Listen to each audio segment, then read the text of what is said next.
le nouvel appartement. Mon ami vient de partir, et je viens de prendre une décision importante. Je viens d'emménager dans un appartement à Munich-Est. C'est loin du quartier central, où les prix sont beaucoup plus élevés. Je ne suis pas familier avec la région. Je dois trouver une épicerie, une banque, un atelier de motocyclette et vélo, un cabinet de médecin et d'autres lieux d'affaires. Je ne connais personne de ce côté-ci de la ville. La vie d'un locataire peut être effrayante. Mon ex-colocataire est rentré à Paris, sa ville natale dans son pays. Il est parti il y a 2 semaines. Ses parents ont des difficultés financières et ne peuvent plus payer pour sa éducation en Allemagne. Les prix ont augmenté ici à Munich depuis des années et Paris a des problèmes similaires. Le collège coûte très cher et nous survivions en partageant un appartement, mais notre plan ne pouvait pas continuer. Alors me voilà maintenant. J'espère avoir pris une bonne décision. J'ai quelques problèmes avec l'appartement. J'ai besoin de les signaler. Je peux déclarer, par exemple, que j'ai reçu une mauvaise clé. Je viens juste d'arriver, mais je dois sortir. Je sors de l'appartement et descends les escaliers. Je peux suivre plusieurs trottoirs. Je suis le trottoir en direction du bureau d'affaires. Je vois un voisin marcher vers moi. Je lui dis « Bonjour ». Il a l'air d'une personne aimable, bien bâtie, avec des cheveux roux et bouclés, aussi épais que la laine d'agneau. Il porte une étrange boucle d'oreille sur l'oreille droite, en forme d'araignée avec un abdomen de rubis. L'homme répond. Bonsoir. Comment vas-tu? Bien. Je réponds. Je vais bien maintenant. Je viens juste d'emménager ici. Je suis nouveau dans la région. Comment aimez-vous la gestion ici dans les appartements? Les choses vont bien. Tout va très bien, et je suis satisfait. Je m'appelle Tom. Il offre une poignée de main et je l'accepte bien sûr. J'ai 31 ans. Je vis à Munich depuis quelques années maintenant. J'aime vraiment ça ici. J'ai un petit appartement dans l'unité B, que je partage avec un ami. Je réponds, je vis à l'étage dans cette unité, seul pour le moment, mais je vais aussi chercher un colocataire. Tom hoche la tête pour montrer qu'il comprend. La plupart d'entre nous devons louer, parce que nous ne sommes pas riches. Le loyer ici est très cher, Explique Tom. et il est difficile de trouver un bel appartement à Munich pour peu d'argent. Mais pour le moment, je suis assez satisfait de la situation. Il est facile de s'entendre avec mon ami. Il est très sympathique, et nous partageons les mêmes intérêts. Il est maigre et fragile, mais je l'encourage à faire de l'exercice avec moi. On dirait que vous vous entendez vraiment bien, dis-je. Une telle amitié peut durer longtemps. Les yeux de Tom changent soudainement, comme si un nuage noir les recouvrait. Quelque chose à propos de son ami, peut-être? L'effet ne dure qu'une seconde. Tom récupère, sourit et ajoute. Le temps apportera ce qu'il apporte. Nous passons beaucoup de temps ensemble. Par exemple, nous aimons aller au gymnase ensemble pour nous entraîner.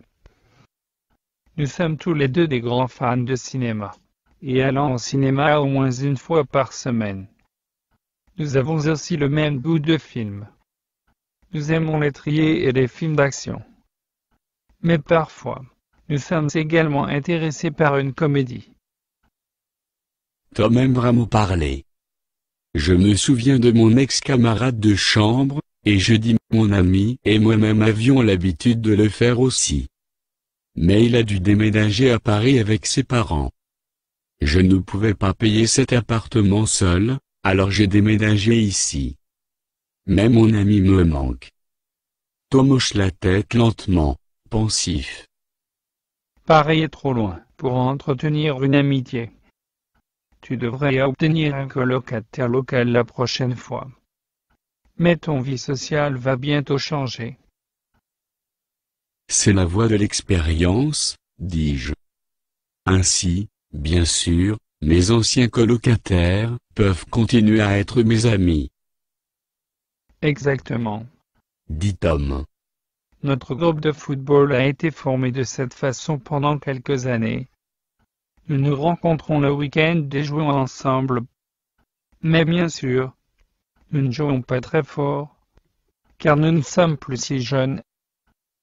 Et le visage de Tom change encore et m'étourdit. Un instant, il semble sur le point de pleurer, je ne sais pas pourquoi. Mais il les récupère à nouveau, sans sourire, et ajoute. Tu devrais venir. Il semble soudainement fragile. Il semble être en train de s'effondrer malgré son corps robuste. L'air autour de nous est soudainement trop calme. J'essaie de rassurer Tom.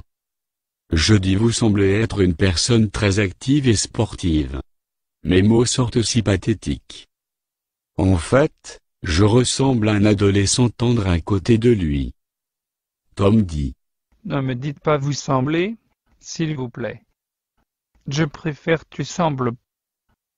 Je réponds, merci, je préfère ça aussi. Tom hausse les épaules. Parfois, je sens que la vie est trop dure, que je devrais simplement jouer à des jeux vidéo qui simulent la vie. Je dis, oh, ils m'ont aidé à faire face à quelques moments difficiles. Mes mots ne semblent pas l'aider. En tout cas, Dit Tom, il est presque temps de me préparer au travail. Je suis un barman, alors je travaille presque toute la nuit. J'aime vraiment mon travail. J'aime parler aux gens, et j'aime socialiser pendant que je travaille. De plus, j'aime travailler dans les discothèques et les bars sportifs, et parfois en plein air. Et de cette façon, au lieu de dépenser de l'argent, je gagne en fait de l'argent. Alors qu'il parle de son travail, quelque chose semble élever son esprit et le revitaliser. Je me sens un peu jaloux de son enthousiasme soudain. Je lui dis, le contact social est ce qui me manque le plus lorsque je me déménage d'un endroit à l'autre. Barman ressemble presque au travail parfait. Tom secoue la tête. Pas vraiment, parce que ça devient épuisant. On ne peut pas rester derrière le bar pendant le 20 ans, nuit après nuit, et dormir pendant la journée. Mais c'est bon pour quelques années, et ça paye le loyer. Et je sais à quel point c'est important, réponds-je. Cela me rappelle, je dois parler à la fille dans le bureau de l'appartement de certaines choses. Tom grimace à nouveau avec une douleur évidente. Il regarde fixement sa montre et dit « Je dois y aller. Nous pouvons continuer plus tard. Tu ne m'as pas dit ton nom. Je suis désolé, je ne voulais pas être impoli. Je suis John Taylor, dans l'appartement 342. C'est un plaisir de vous rencontrer, On. Je suis Tom Beckett, de l'appartement B210. Souviens-toi de ça. Nous nous rencontrerons à nouveau. À bientôt, Tom. Alors que je me dirige vers le bureau, j'admire les fleurs et les arbustes taillés. Les haies qui entourent l'édifice sont parfaitement égales. Les arbres de différentes tailles sont tous sains et bien élagués. Le jardin n'est pas une démonstration d'opulence, mais il suggère que tout va bien dans le monde. Je marche autour du petit bâtiment en briques pour trouver la porte d'entrée, et j'entre. Sophia, la demoiselle qui m'a fourni mes clés hier, est à nouveau à son bureau. Elle me voit approcher et sourit. Bonsoir, Monsieur Taylor. Vous êtes-vous installé? Oui merci. Les déménageurs étaient un peu en retard, mais j'ai finalement tout reçu à l'appartement. La plupart de mes affaires est toujours dans des boîtes, bien sûr.